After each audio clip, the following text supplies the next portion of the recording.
Welcome to another edition of the Corner Booth Podcast here at the Snowdon Deli. I'm Aaron Rand from CJD, along with Bill Brownstein. He's back, of the Montreal Gazette. And our guest today, Sébastien Dallaire, who is, of course, Executive Vice President at Léger and Raphaël Melançon, President and Founder of Trafalgar Strategies, political consultant, political analyst. And we're going to dive into this election, which I think, fair to say, has basically turned on its head literally in 3 weeks. What was a race between, I guess, Pierre Poilievre versus Justin Trudeau has now turned into a race of Pierre. I'm not sure even what it is. It was not even a Pierre race. Pierre Poilievre versus. That's right. It wasn't a race. So we've seen a 25% roughly polling difference, where this was going to be a cakewalk for the Conservatives, now turned not into having lost that 25%, but according to some polls, putting actually the Liberals ahead of the Conservatives. So, Seb, let's start with you. I mean, the polling has gone 180 degrees the other way. What do we make of this?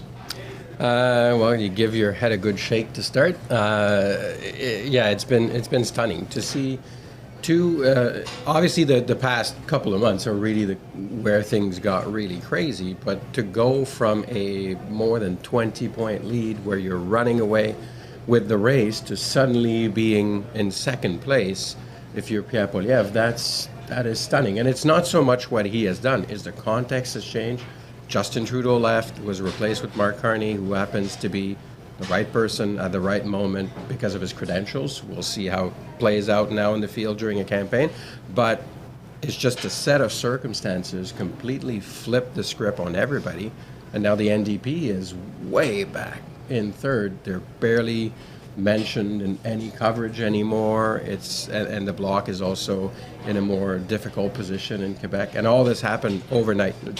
Never seen anything like it ever. In your latest polling, you have the Liberals 6 points ahead of the Conservatives, which is unbelievable. And the way it has all come together, it doesn't matter, it seems, who the opposition is. Somehow Canada has come together, has this perception of one guy being like Poilievre, maybe a kid in a schoolyard who's a good talker, and all of a sudden everybody is like gone to get surrounded. Carney is like Moses leading us out of the wilderness, but it's almost like across the board. It's shocking on some level. Nothing sticks to him either.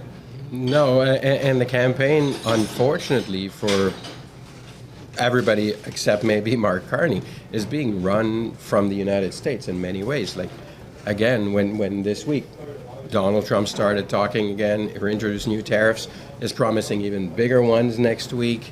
In the meantime, there might be more insults or things that are not very respectful of Canada that might be said coming from the U.S. And every time that happens, it upsets Canadians, it scares Canadians, and they are looking for a strong national government to defend them.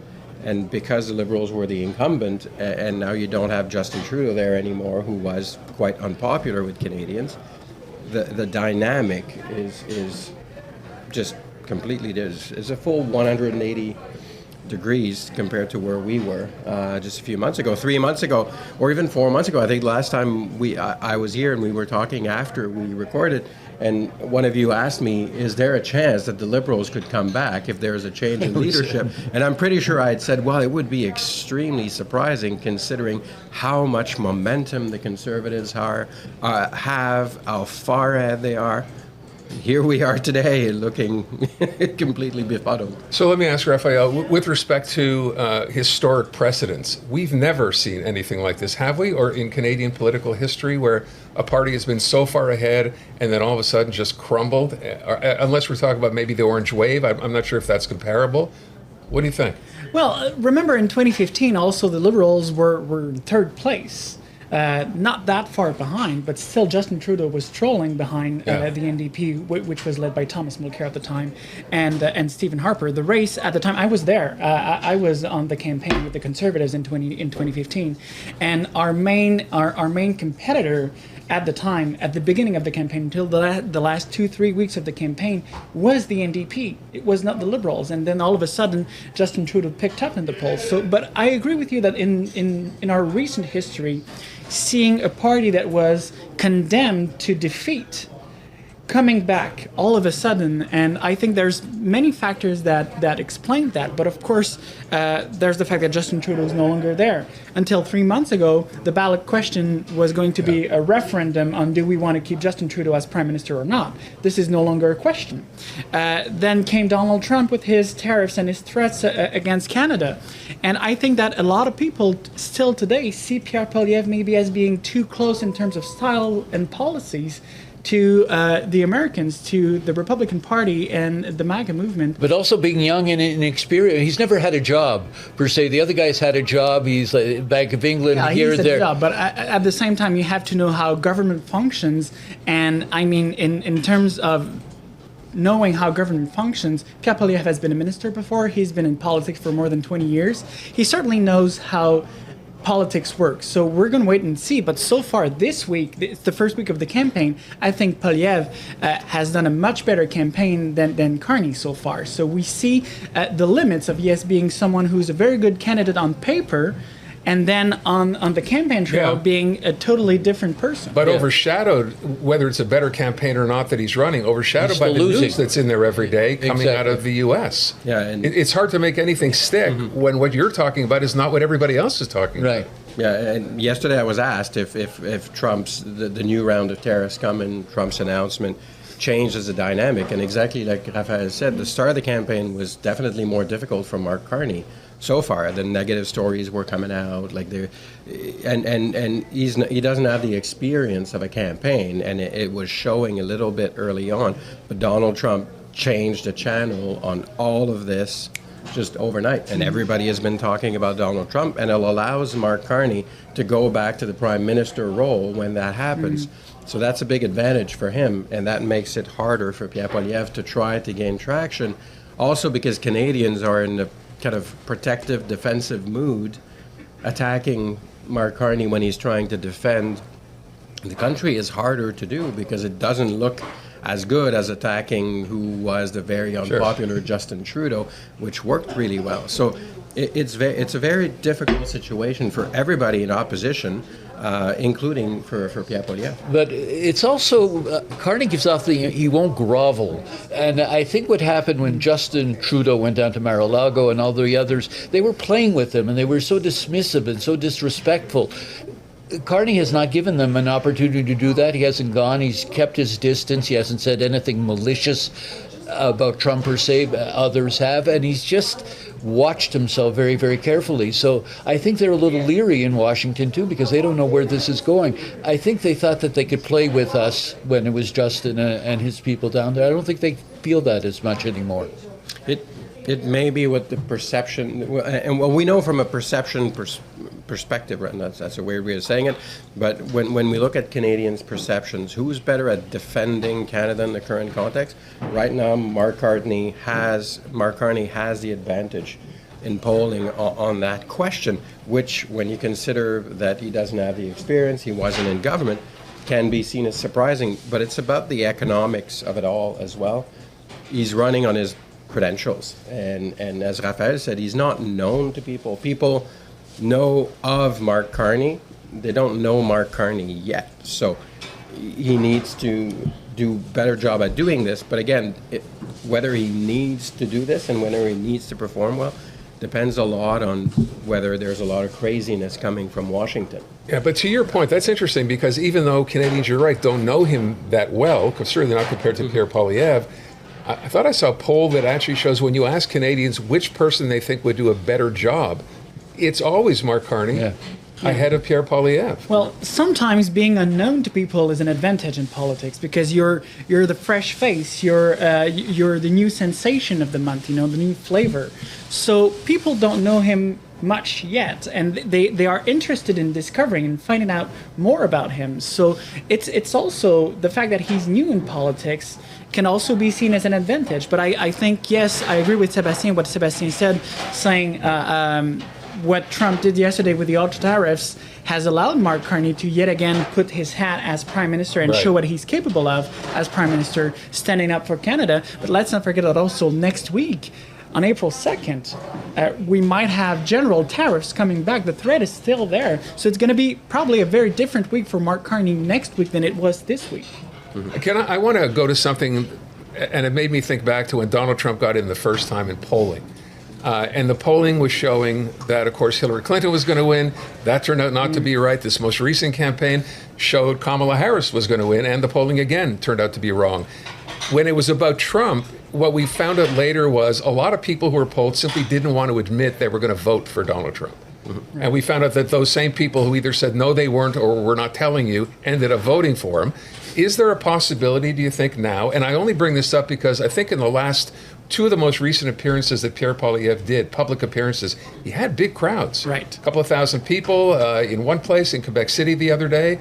Big crowd there, which you might not have expected for Pierre Poilievre.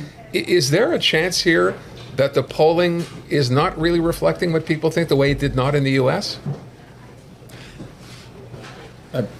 I just want to mention, let's not forget that the Liberals also had the Elbows Up meeting in Toronto, where there were also huge crowds. Okay. So let's just be fair here. Yes, the Conservatives have a very mobilized base. Pierre Poilievre has done a great job throughout the pandemic to mobilize people who were not necessarily traditional Conservatives and bring them into his party. And these are the people that are the most mobilized today within this party. It's not traditional Conservatives. It's not the people who were there at the time of Brian Mulroney. This is a completely different Conservative party today. So yes, he has a very mobilized base. It's good for him.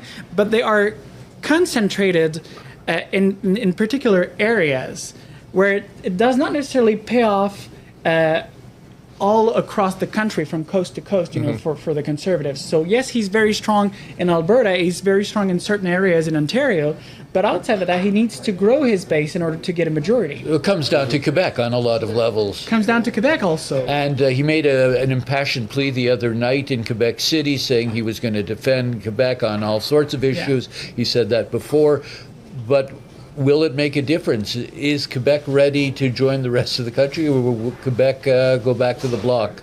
There was, I mean, before all the craziness started to happen, there was a chance for Pierre Poilievre to have more success in Quebec. There was an opening. First of all, the party standing in the polls, and even today, is a little bit stronger than it was in the previous electoral cycles.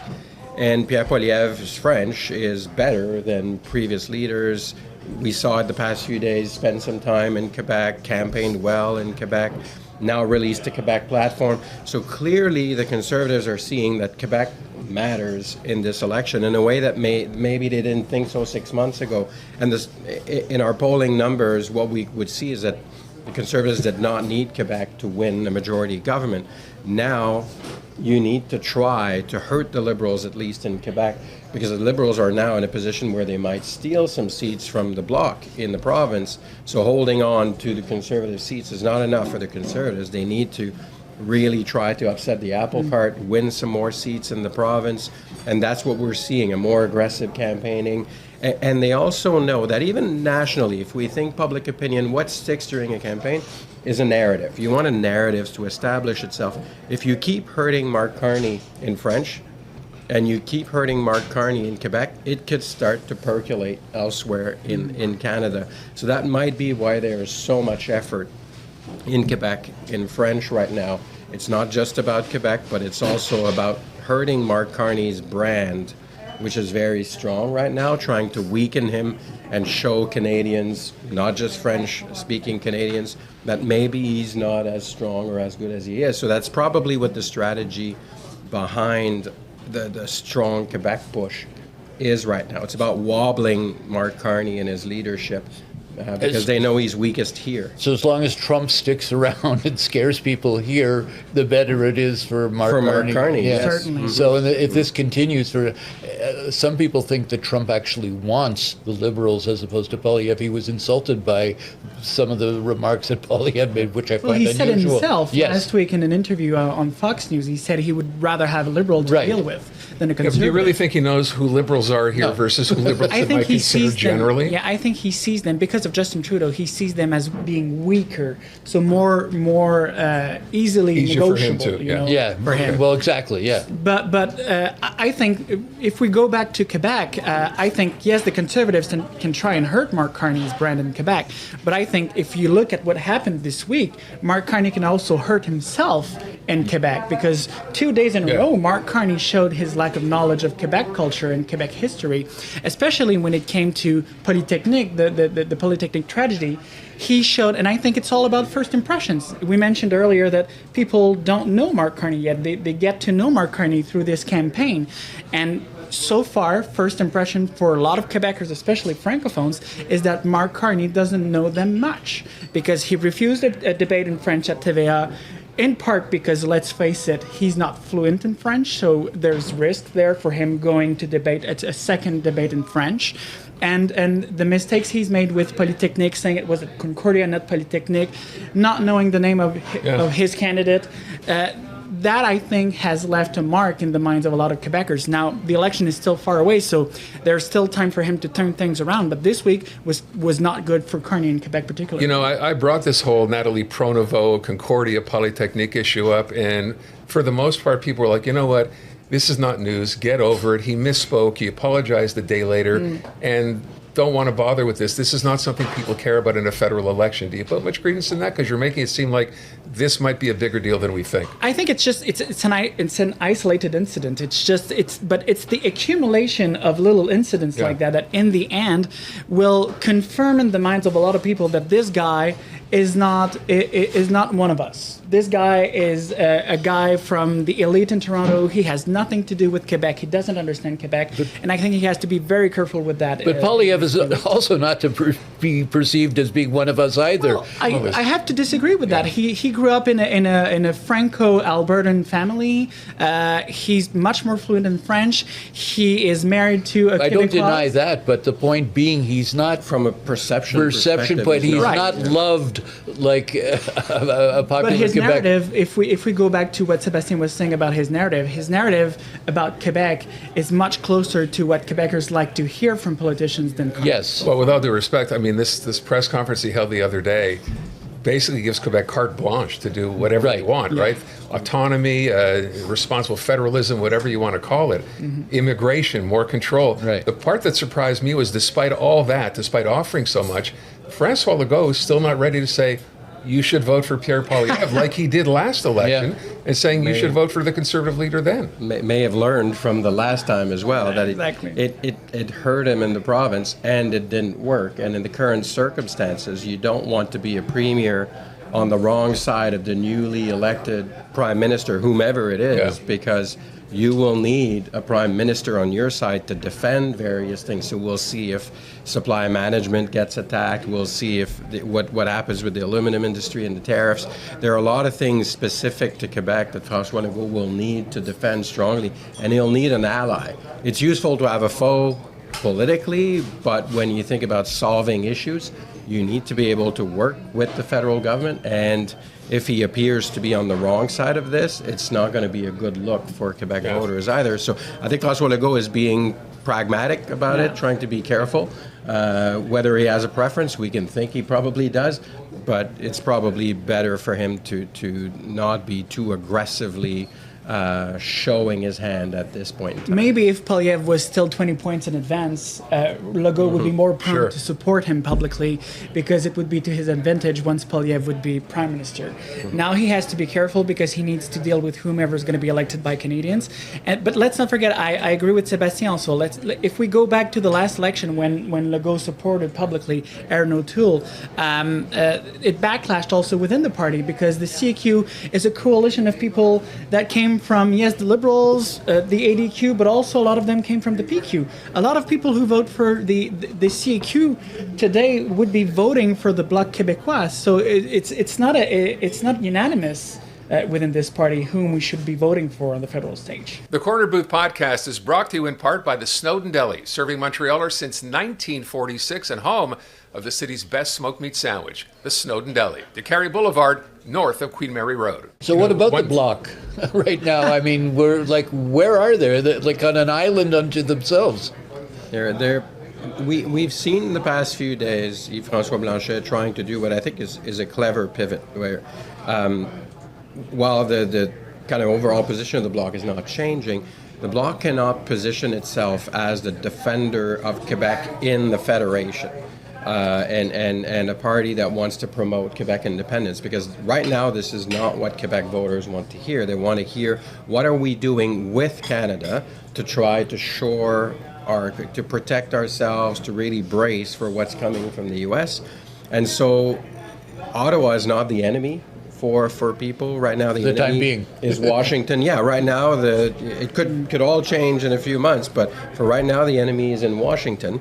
And for as long as the enemy is in Washington, you need to change your tone towards Ottawa. And we're seeing Yves-François Blanchet trying to say, we're going to cooperate with you, even presenting himself almost as a little bit of a Captain Canada with conditions, and talking more about specific industry sectors and specific issues where Quebec could get squeezed in negotiations with the U.S. So saying, yeah, we're all for this. Let's work together to try to help Canada and Quebec get through this, but don't sacrifice. And he made a list of all the things he's going to be paying attention to.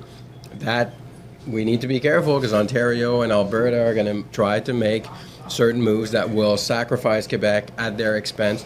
So that's the new strategy the Bloc is putting forward. It makes sense from a voting perspective, because it allows you to not directly attack the messenger that people are looking at, while still positioning yourself as the best to understand what Quebec issues are and what needs to be defended. Will it work? It's a very tough thing to do in the current context, because people are looking at Ottawa for defense right now. But that's probably the only good strategy for the Bloc at this time. We'll see what it does. So beyond the Bloc, if we move over to the NDP, who are probably faring even worse, if I'm reading the polls right, it's not even so much the Conservatives that are bleeding support or to the Liberals, it's NDP voters who have decided to basically abandon that Mostly. party, and those votes are going to the Liberals. So is this the end for the NDP? I mean, there's talk now of it not even having or being able to win enough seats to be even a viable party anymore federally. Well, I think the NDP made a major mistake when they made that deal with the Trudeau government. They basically showed people, especially their voters, that, well, actually, you didn't vote for a government. You voted for an opposition party that is supporting a government which you did not vote for. And I think it alienated a lot of their base, who's more of an activist from the activist side of politics, who push an ideology, who are not necessarily there for power. And I think that in the end, the NDP was not capable of showing Canadians that the things that they were able to push for, dental care, for instance, was in the end their successes. And it didn't go through. The message didn't go through. And Canadians today see that there are two main options. It's the Liberals on one side, and the alternative to the Liberals is the Conservatives. The NDP is no longer an option. Basically, you got two conservative parties. Like, essentially, we've dropped a left-wing party altogether. I mean, the Liberals, as they stand now, are just a slight bit. It's true. And even this week, both parties, almost the same day, were proposing tax cuts. Right. So, yes, certainly Mark Carney is bringing the Liberal Party back to its center, roots, towards the center, back to its roots that made it its success under the Chrétien and Martin eras. So, and it's fair. I mean, Justin Trudeau pushed it far to the left. This party had never been as much to the left as it has been under Trudeau. Of course, big spending party, big spending government. So it's yes, you're right that the differentiation between the Conservatives and the Liberals today is not as obvious as it used to be under Justin Trudeau, for sure. I was going to say, it's also that the NDP's core strength as a party is not about shoring up the economy. It's not about yes, it could put forward policies to help families deal with inflation, high cost of living, for sure. But talking about the economy, talking about stabilizing the economy, talking about international trade, that's never been the bread and butter as the NDP, and that's what Canadians want to hear about right now. They're happy about dental care, they're happy about those things, they're all nice things, but in the current context, they're way down the list of priorities for people.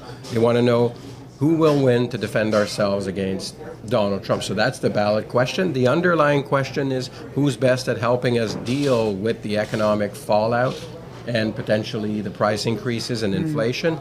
And those are really key areas where both the Liberals and or Conservative, depending on who's in power and in the lead, historically they've owned that territory. It's not NDP territory, so they're really getting squeezed out.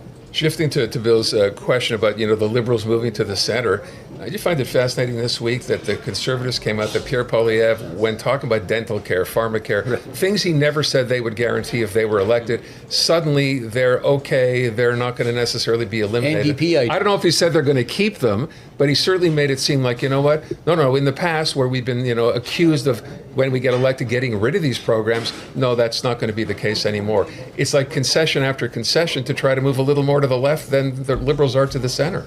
Mm-hmm. Right, but my question here is, how are you going to fund this? Because the thing is, we're spending way too much right now. We have a $60 billion deficit this year.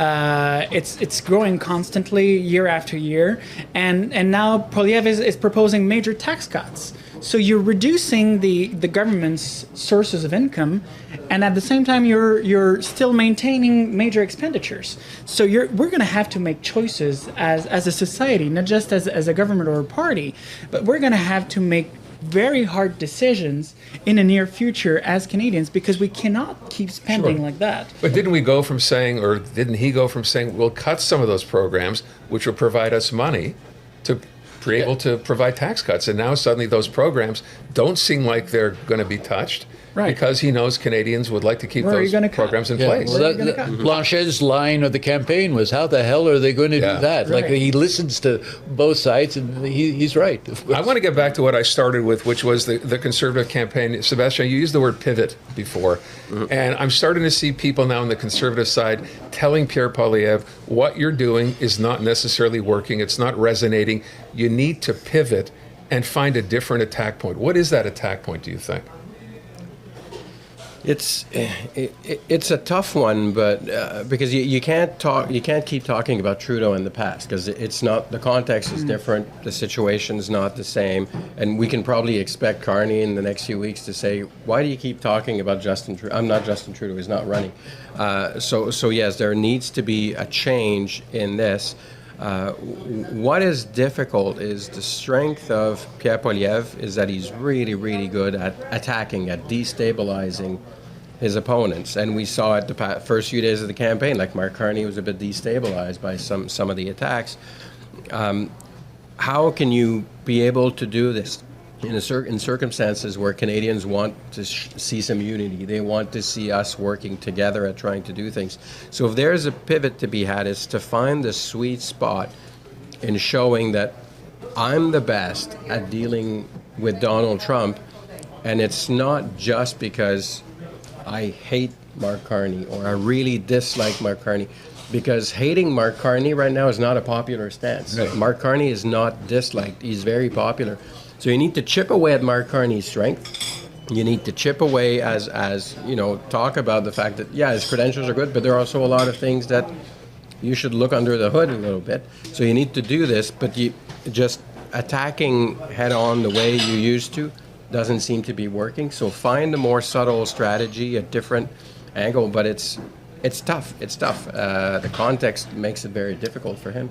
I'm sorry, Sébastien, but I have to disagree with that. I think actually trying to show that Poilievre is the best to face Donald Trump is wasting time, because people see Mark Carney's credentials and background, and obviously he has the advantage over Poilievre on that. So I don't think that's going to change during the campaign. What you have to do is attack Carney's personality and assets, particularly. The question of his assets, revealing his assets, showing the people that this is not a man of the people. This is a man who has been all his entire life with the elites in Toronto, and for you people back in your regions, he doesn't understand your reality. He's not going to be fighting for you, he's going to be fighting for his billionaire friends. This is the attack line I would be using for the Conservatives. Pierre Poilievre comes from a small region in Alberta. He's not a rich man. He's not a multi-millionaire.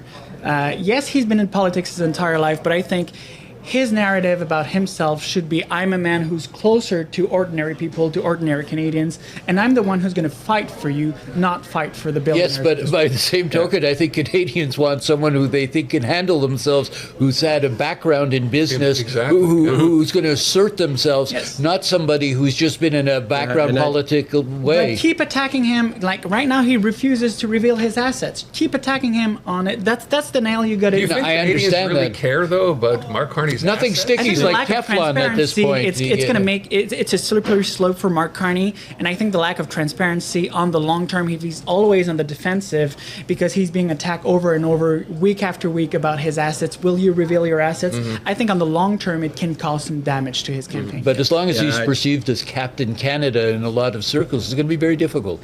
It depends, but we're not saying something entirely different. When I explained that, I said you need to chip away at his credibility. You need to chip away at. Right. I think we're saying some of the same things, but when I was saying that it's the way of doing it or the tone that is used, I think maybe find a way to do this through other means and not just you personally taking on the other person. That's what I meant. So it's in the way to do it. It's in the tone. But you're right. He needs to try to find a way to remove the pedestal that Mark Carney is standing on. Try to make Mark Carney more human. So on this, we agree. So it's in the tone that I think he needs to change. We certainly agree on the tone. To Bill's point, though, and I kind of share that opinion, I think Canadians now have gone from, like a Justin Trudeau, and now come to the point where they say, we want someone with a business background who's dealt with countries around the world, who's been through financial crises before. That's the kind of person we want now to lead this country, given what's going on in the U.S., against someone like the Trump administration.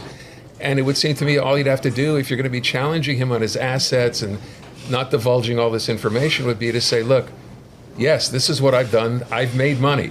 That's not a bad thing. But I also have done business with people around the world. I know some of the top people, financiers around the world. That's a positive, and that's why you should vote for me. Does that not play? Well, that's going to be his narrative. Yeah. But at the same time, in politics, you have to define your opponent before he defines himself. And if I were Pierre Poilievre, I would be really pushing hard on that button right now because it's an opportunity for him at the beginning of the campaign, whereas Carney is trying to define himself and to get Canadians to know him, to maybe try and bring some doubt around Carney. You know, it's going to be a hard one for Poilievre for sure. But I agree with Sébastien regarding the tone. I think Poilievre has to tone it down a bit. What people want right now is stability. It's someone at the helm of the country who's going to reassure them. And I think Carney's calm tone right now is playing to his advantage, whereas Poilievre's barking dog tone is not the right one. To that point, can he even tone it down? Does he know how to tone it down? He did so. If you remember, about a year and a half ago, he tried to change his tone, and all of a sudden he went up in the polls. So Poilievre right now needs to embody the prime minister he wants to be. He's no longer the leader of the official opposition. He's the aspiring prime minister of Canada. And as such, he needs to really incarnate that role. And what we hear so far from him is still the leader of the official opposition. It's not the prime minister he could be. Right. All right. I have one question. Sébastien, if you had to look into a crystal ball, I know you guys don't like doing this. In 1 month from now, the election takes place. How do you possibly... Can I just... I like the question. I want to ask one thing to go with that. We often talk about debates, and we know there are 2 debates coming up. And we also often say, you know what, generally pollsters do, but people don't really care, people don't watch. I'm wondering this year, is that exactly the opposite? How involved do you think people will be? And how much of a difference do you think, ultimately, to Bill's point, in an election, will those debates be? Good point. I mean, I was talking about, for the Conservatives, Mark Carney's struggles in French can be a boon, something that they can really work with. The reason I was saying this is because if he shows his weakness, if he makes mistakes, then you can use this nationally as well. And the risk for a debate, and which is why Mark Carney probably didn't want to do another French debate, is you can slip up. You can make mistakes. It's harder to defend your positions when you're being attacked if you're not comfortable in the language. So a French debate is going to be a big test for Mark Carney. We saw it during the leadership campaign. And would it be a key moment? I would say that unfortunately, the biggest factor in the campaign is in the U.S. So it really depends how the next few weeks evolve, because by the time we reach the debate, if a lot of stuff has happened with the U.S. and Canadians are still as angry and upset and looking for a defender for the country, there are going to be only 2 weeks left of the campaign, even less than 2 weeks by the time the debates happen. Is it enough time to completely change the narrative? We'll see. I would say in 2 weeks, where our numbers are will probably tell us where we might end, would be my answer. But the debates will be very important. If it's very tight going into the debates, they could be the deciding factor. If the Liberals maintain a substantial lead going into the debate because of Donald Trump, it's probably not going to be as important. So if it's tight, that will be extremely important, would be my answer. Raphael shared the same opinion. And it can make a difference also between a majority or a minority for both parties. Sure. And I think for Mark Carney, the perspective of a debate against someone who's a seasoned politician like Pierre Poilievre is, it's certainly not going to be to the advantage of Mark Carney, because he's facing someone who's very experienced in politics, a charismatic leader who knows what he's talking about. It could be a decisive moment, not just in French, I would say also in English. If we recall 2015, things started to change for the Liberals and Justin Trudeau after the debates. So that could also play a significant role in this campaign and in the outcome of it. Gentlemen, that's it. That wraps up another edition of the Corner Booth Podcast. I want to thank our guests, Sébastien Dallaire, Raphaël Melançon, and we will see you again soon.